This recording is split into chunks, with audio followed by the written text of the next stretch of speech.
Гуйны вений судас ташаан толгойн артерийн судастай нийлж эмгэг холбоос үүсгэн судасыг бөглөдөг байна. Энэ нь нэг бол төрөлхийх байдаг, аль эсвэл ямар нэгэн гэмтэл бэртлээс болдгоо гэж эмчнэр тайлбарлалаа.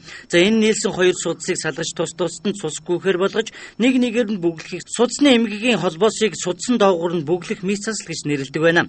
Энэ мис заслыг өмнө нь манад хийж байгаагүй, мис заслын багаж тоног төхөөрөмж тусгай эм тариач гэсэн байдаггүй байсан. Харин энэ удаад энэхүү мис заслыг 3 дугаар эмнэлэг дээр амжилттай хийж гүйцэтгэлээ.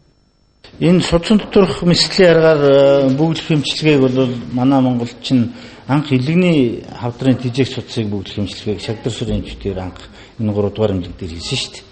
Тэгээд тэрнээс хойш одоо бид нар судсан доторх мэсгэлийн эмчилгээний аргаар 8 төрлийн өвчнийг бөглөх эмчилгээ хийж байна.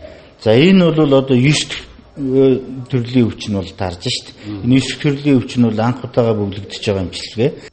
Хүмүүс худам мэсэнд гар хөлөө эсгэх, үе мөч гар хөлөө хугалахдаа дээрх хоёр судас нийлсэн гэдгийг мэддэггүй. Үүнээс болж хоёр судаснд хатурч цусна гүүхэ болж сүйдээ задрах аюултай байдаг байна.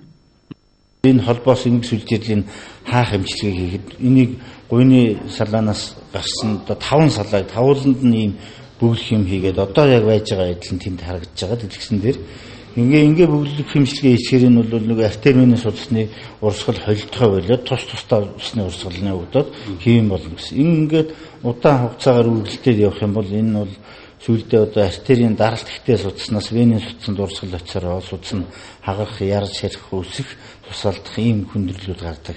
Монголд одоо тарих судас хэвлийн хөндийн эрхтний судсыг ийм мис заслын аргаар ганцхан шаасны дэрэмжит 3 дугаар эмнэлэг дээр хийдэг. Энэхүү мис заслыг энгийнээр тайлбарлах юм бол судсан доогуур нь тусгай дуран явуулж тэнд нь эмчилгээ хийнэ гэсэн үг юм а.